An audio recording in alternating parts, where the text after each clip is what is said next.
Welcome to TLC for the Soul podcast, where soul meets spirit. You have entered into sacred space. I'm your host, TAMI Chambers, and I'm here to help you shine. Now let's get going on this podcast journey.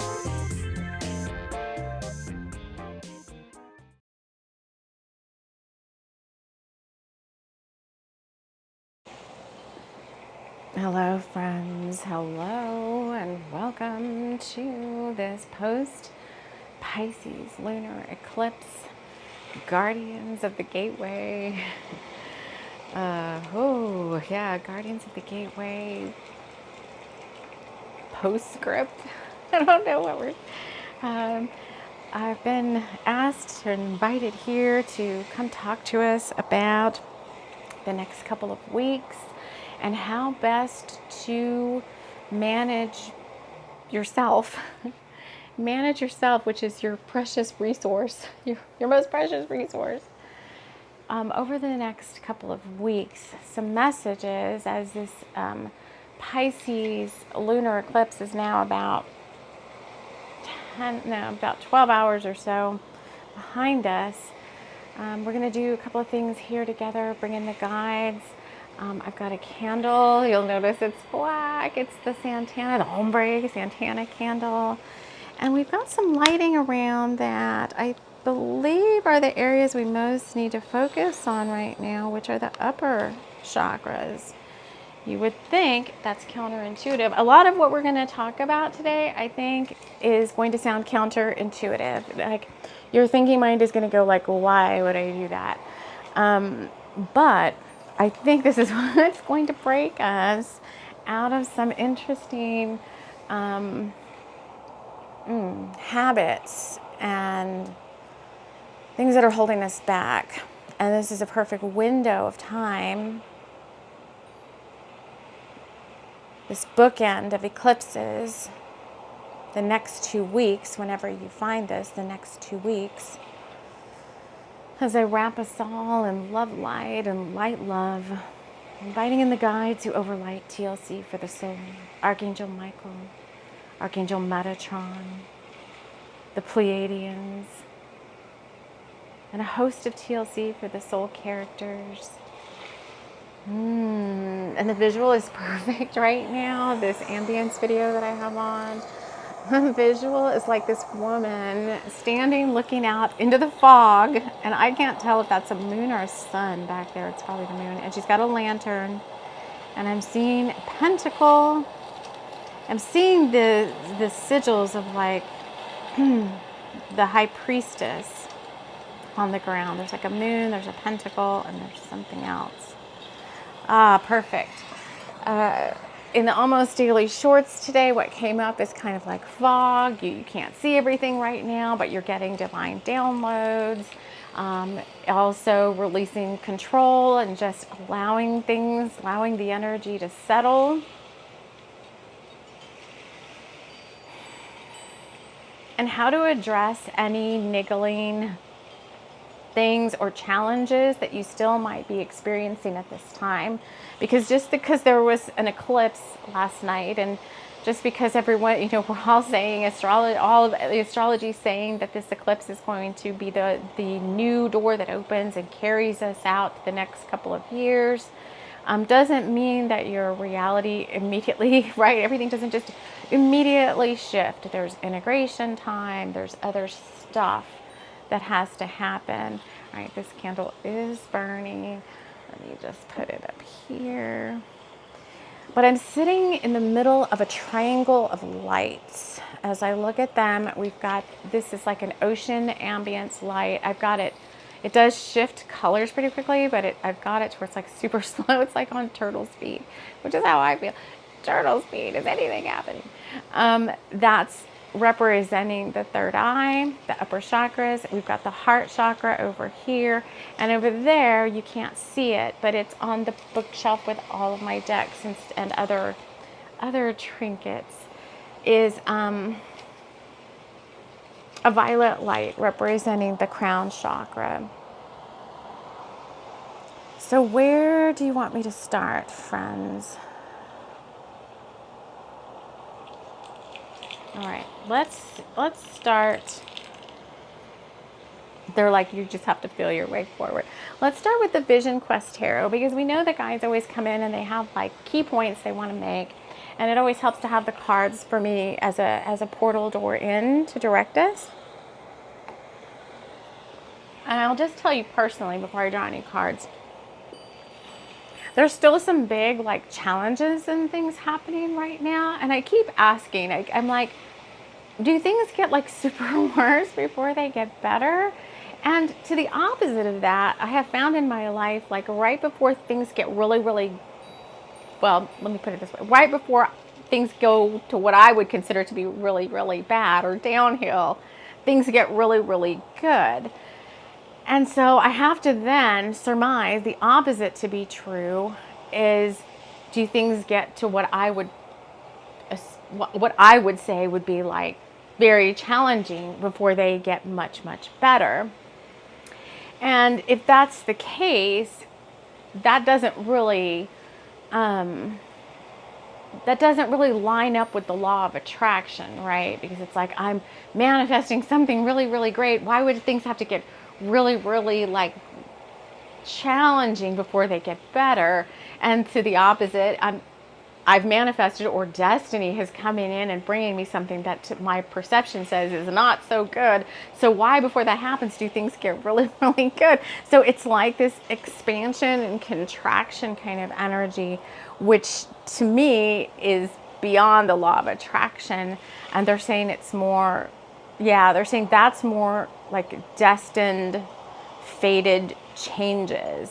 And they've already told me that they're really not gonna they're gonna shine a little light on it, but they told me that I won't, because you guys know, I'm like, why is this happening? Like, I want to understand the spiritual technology behind why things happen the way they do. And I've been researching like the Taurus fields and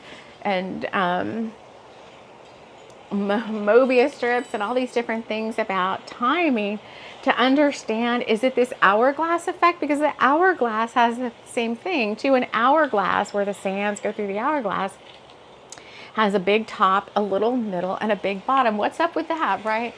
So, and they always kind of see, like, you don't see the whole lesson of things until it's like hindsight. So they're saying if you're going through a challenge, you don't really truly understand everything that's going on, because you are kind of like Odin. So Odin came to me this morning, and Odin has only one eye, right? He gave his other eye away, or sacrificed his other eye. And so it's like we're walking like Odin, who's a very powerful, god of the, and he's like, he doesn't really have these names, but no labels, but he's only looking with one physical eye. So it's like you're not seeing the entire story. Hence why the next 2 weeks you have to work through the upper chakras. So we're still grounding in this energy. This moon is coming, it has come in. There's a bunch of energies. There's all this solar activity, massive solar, X whatever flares and all that, and northern lights popping off everywhere. We're still grounding in energies, but right now, the next 2 weeks is going to work best for you if you kind of suspend a little bit the thinking mind. Not that you're not using discernment, about what you're being, what answers are coming to you, but you're asked to not be wishy-washy and to really go and use your higher self to its maximum capacity right now over the next couple of weeks. To not second guess yourself. That's a big one. Even on little things, because we're learning, I think, we're emerging and trying to learn to trust ourselves more, which in turn means trusting the universe more, because we're all one, right? We're all one entity, or whatever you want to, we're all one energy. And so, sometimes I feel like there's this maybe it's a collective thing too. Maybe enough of us have to do this to break through this barrier, because I feel like there's like this, I can't explain it. There's like this ceiling that it feels very hard to bust through about, like, well, why is it so hard to just completely trust source? I mean, just like, and maybe it's not everybody. Maybe I gotta be souls out there that are just completely like, I'm gonna just throw up my hands in the air like I just don't care and I just trust, everything's gonna fall into place. And there's others of us that I think that have been programmed, what what?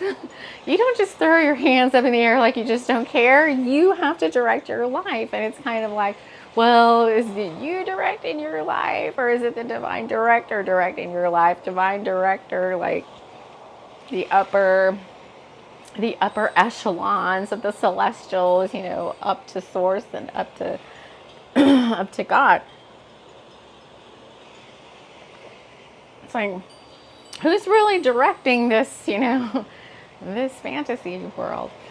And so I feel like for some of us, maybe not all of us, maybe not everyone here on the planet, and maybe guides that are here, you can give us some, what do I want to say? Like touchstones or guides to come in that are really good at doing this, that we can kind of, sit in their essence, so to speak, and kind of absorb that energy.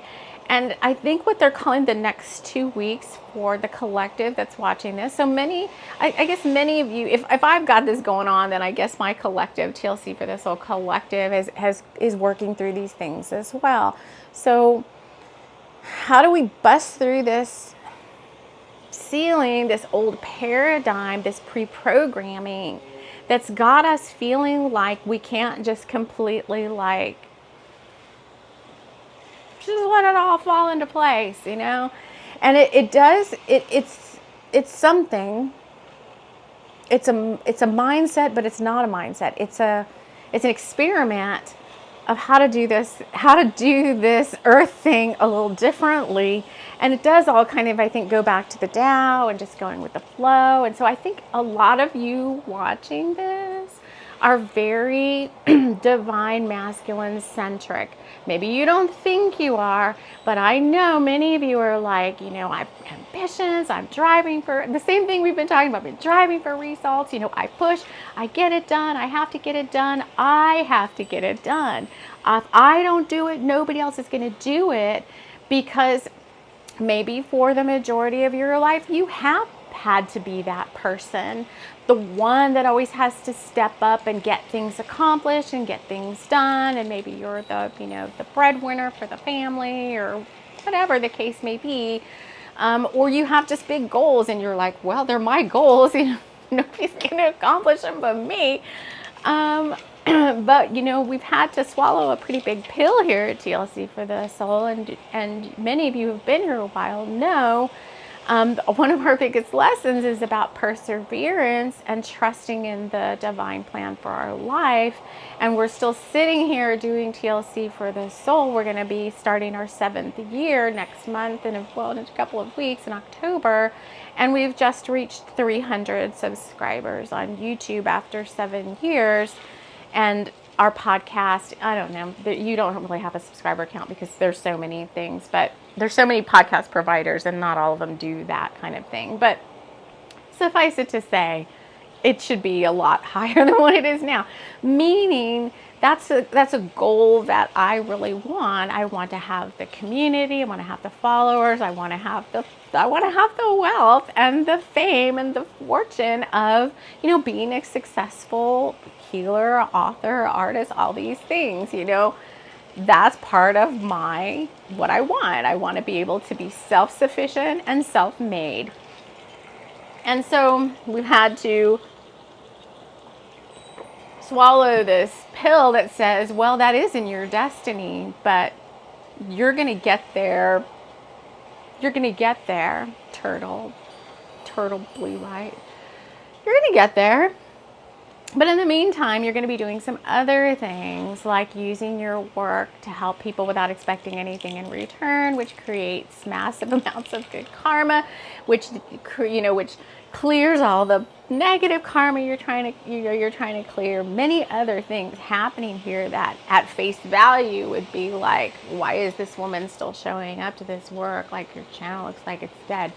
I shouldn't even say that, but so I think there's many of you here that have similar things going on. Not the exact intention or goals as mine, but you have been made to persevere through who knows what, and you continue to write the same big goals down, going like, are you seeing this? Do I need to put it out? Like, is it, put it on the beach with a, I need to write it real big in the sand for the emergency rescue plane to see that I still want these things.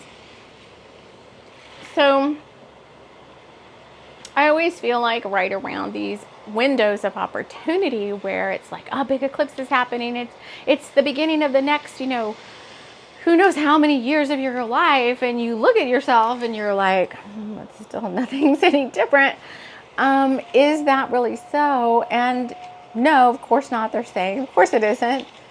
But then how do you show up to the table? How do you continue to show up to the table then, if that's the case? And I feel like this is one big test, one big long test to get you to be able to break through that ceiling that's holding you from thinking that you're the one in control of your life. There's a blueprint that was created before you even stepped into your physical body that your soul worked on with your guardian angels and whatever councils we work with before we come down here. And your guides are just trying to help you follow that blueprint. And they don't really deviate from that very much. There is divine intervention. There's divine intercession where you can ask spirit and source to intercede on the behalf of someone else and maybe even yourself. But 9 times out of 10, it's you're asking for intercession on behalf of another person or another thing, another cause. But very rarely do your guides, they're keeping you trying to, in the plan. Now the steps that are taken, the path that you go on, is that even directed? They're saying mostly so, yes. They're saying every now and then you may take what you deem to be a detour, but usually it's a divine redirection or protection, and ultimately you're getting to the same end results. So the end results are not like I wake up today and I take these steps and I do this thing. The end results are more like goals that your souls set out to accomplish in this lifetime. And you're given free will choice to kind of get there in a different, maybe a variety of ways. But ultimately your guides are always pushing you to reach that goal by a certain set of, circumstances that might come up, or these tests or these initiations and all of that. These next 2 weeks, I think, is prime opportunity to help break through these barriers that feel like I'm doing this all by myself, I'm doing this all alone. And how can you surrender even more to Source? And I'm very process driven. I believe that's because for the majority of my time in the corporate world, which was almost 30 years, being in the corporate world and the type of work that I did in IT, and in I started out like in shareholder services, which was the support of shareholder mutual fund support over the phones, like supporting broker dealers, like the Edward Jones people and all that, supporting them and their back offices and supporting shareholders of mutual funds. And the work was very process driven. Even a phone call, it's not as bad as it is now where you call and you get some buddy somewhere else and they're reading a script, then you can tell they're going off of a script. It wasn't that bad. But we did have a set of things to do, and we had huge books of information to look at. But it was very dynamic at the same time. But the dynamics of a phone call were very process driven, right? And then when I moved to the IT world for 15 plus years, that's very, very process driven. And so I've gone into the mindset of being very process driven, and I control and then I was a project manager for all that 15 years too. So hello, I'm the one in charge of managing these things and making sure they get, installed or instigated. We worked on the American Fund, when we worked on the American Funds Capital Group websites, pretty much all of the external facing ones. So what I'm trying to say is, I think a lot of you here have that well, I'm the master of this reality. I got to make sure these things happen. And when challenges come up or tests come up, it's a big trigger. I'm just going on my merry way and I'm following this process, and bam, you blindside me with this weird test. And it's what? Then we get all discombobulated and thrown out of our, of our safe space, our comfort zone. And we have to deal with we get upended a little bit. And those are the times when, those are the prime opportunities when we should be going higher instead of going into the mind or sitting down in the physical world, wallowing in what's going on and wondering why this is happening, because the why doesn't always come up. And then you just waste a lot of mental energy spinning it with your guides, going why is this happening, when it's obvious it's some sort of test. And so the experiment that we're coming to here that we're saying, let's try this together over the next 2 weeks. I may have to watch this every day so I don't forget, because I start out trying this. I've tried this many times and I always end up kind of forgetting about it. And it's because I think it's a practice that you have to consciously think about, even inter-day, is it? Throughout the day. You can't, if you get blown off course a little bit or you get discombobulated by something, it has to be a practice just like your meditation practice, where you remember oh, this is happening, this is what I'm supposed to do. And believe me, it's not easy, because the triggers are triggers for a reason, right? They're earlier life stuff or past life stuff, and they're big things. They're very important to you. They could be around relationships, people, your finances, your life in general. You may just feel like time's freaking running out. Now what? Now you're going to blow this up. Haven't I had enough challenges in my life? Haven't I done enough work? And so the prescription they're offering, and it's you have to test it and try it and keep testing it and trying it, is supposed to help you build more trust in the divine and the divine order of things, not your order of things. And trusting that things always do work out, and tend to work out really usually differently than all of the times you've tried to run the cogs around in your mind and figure out how it's going to work out or how you can make it work out. A lot of these situations that come up for you about totally releasing control, because you have no control over the situation. So we're not talking about tests where can control something oh, I've got this project I'm working on. I just never show up to it at all, and thus it never gets done. If it's important to you, you need to be showing up to it. We're not talking about stuff like that. We're talking about stuff that's outside of your control. Anything, I don't know, just think about it. There's many things that are outside. What other people do, other people's actions that you have no control over, that have some sort of backlash to you or whatever. Other people's emotions, other people's it's usually around people, other people's outbursts. Financial markets, totally messing up, right? And what are you gonna do? All 1 minute you had $500,000 and then the market tanked and now you've got $100,000. I don't know how I remember that did happen at one point. Was it the early 2000s? when my retirement account looked really, really good and then the market tanked and I was like, well, I guess I'm not going anywhere yet. So I'm like, I don't have enough to go anywhere. And it took many years for the market to turn itself back around. It was like 7 years before the market turned back around. So maybe 7 is a magical number. But this is what you're being asked to do over this next couple of weeks, is anything that comes up that throws you into a tailspin. And I'm not saying it's going to. I think these things are already there.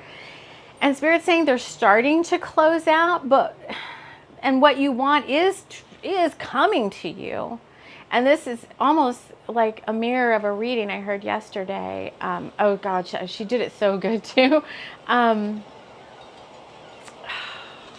It's a White Feather Tarot.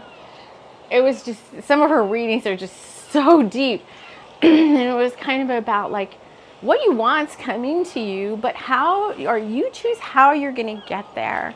Are you going to get there like all discombobulated and sad and worn down because things aren't going, you feel like things aren't going your way, and, you're just this magician that can't manifest, and life sucks because, you're having this test or this trial or this challenge right now that's outside of your control, but it still affects you?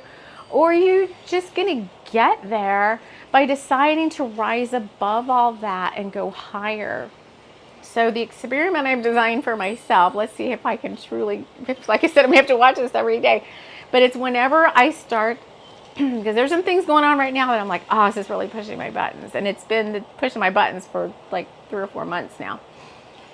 And I successfully kind of get past it, and then a trigger comes along and it pushes me again. So what I've decided to do as this experiment for the next couple of weeks, because this is prime time for this, this will carry you over the next, rest of your life. If you can master this,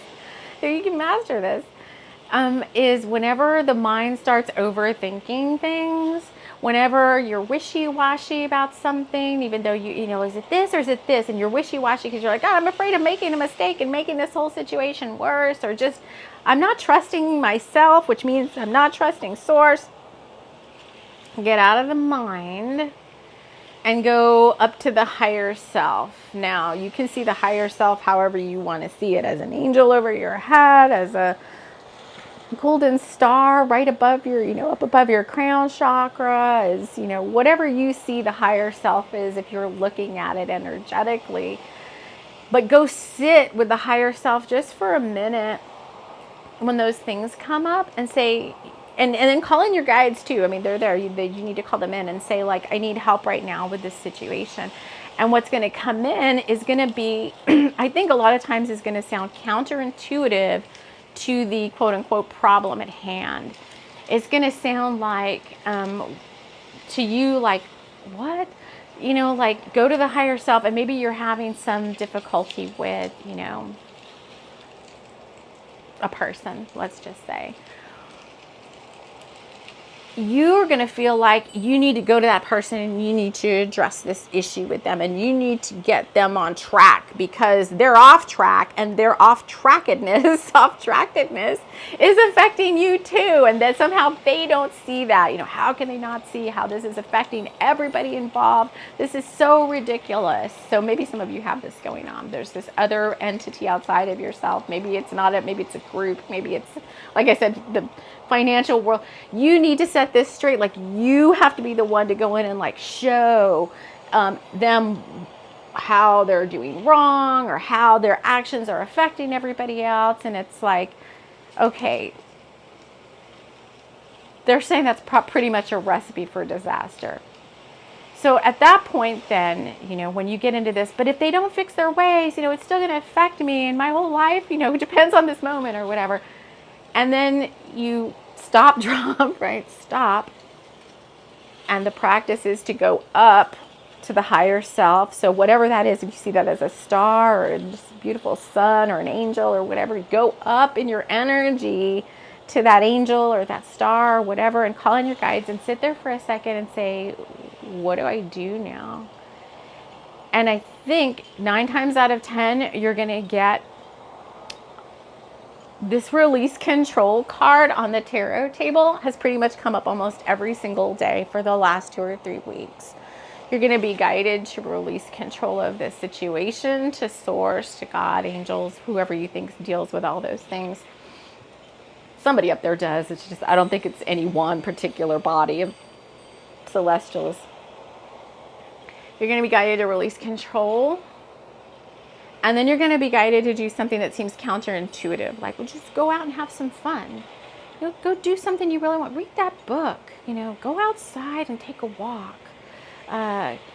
Go into nature. Why don't you go watch that movie you've been wanting to watch? Or, you know, go shopping and get yourself a treat or whatever. You've been eyeing that donut. You know, why don't you go get yourself a little sweet treat? And you're going to be like, what in the heck? That's non-action towards this problem, not action. That's not how I've been programmed. I'm programmed that when there's something happening, when there's an emergent issue, I take action towards that issue to resolve it. And I think that's the conundrum. And it's like these brain synapses need to be like refigured or reconfigured or something. And the only way to really do that is through continuing to practice this experiment over and over again when these things come up, so that at some point you create new ways of being and doing that are not all about taking control of a situation outside of yourself. So let's just grab a couple of cards then and see, you know, and then maybe we can hold each other accountable. We might just come in for check-ins and see, like, how's everybody doing with that experiment over the next couple of weeks. Maybe on Sunday, on Bringers to Light Sunday, we'll come in again, or prior to that or something. Let's just see how this works. I don't know. All right. This is the Vision Quest Tarot. It's very upfront. It's very bold and tough lovish, but it's very beautiful.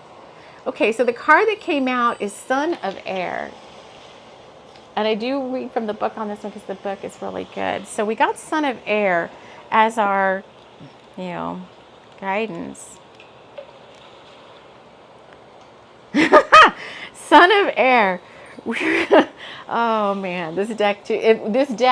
If you don't have this deck and you need like a good, like, what's happening right now deck, this is the one, the Vision Quest Tarot. It's not a new deck. It was published, I don't know when, 2000s at some point. But Son of Air, rebellion, the urge to be free, vehemence, restlessness, inner conflict, mental agitation, the vain attempt to fulfill ego desires.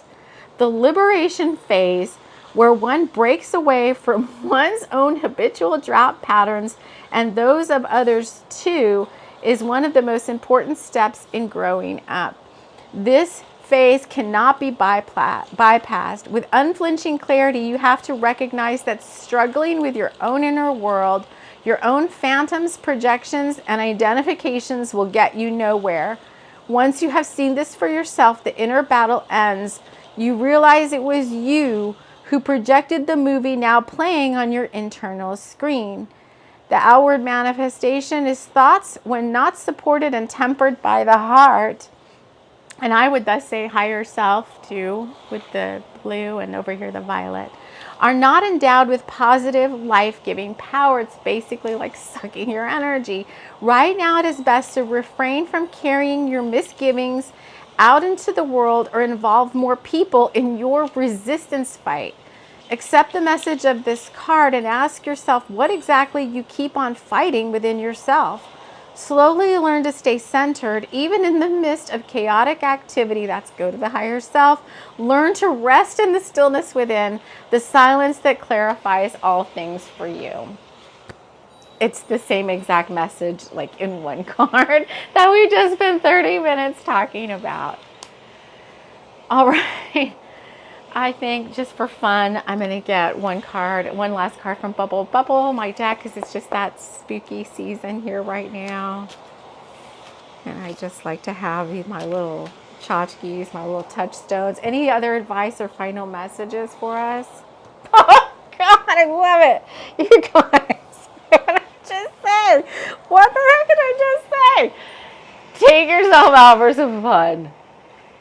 I'm telling you, it sounds counterintuitive, but okay, let's commit to this as a collective. It's not easy for me. I've been working on this one for a while. I'm determined to break through this, and every time I do for longer periods of time, it lasts, but then the trigger comes in again because my guides know I haven't completely squelched this one.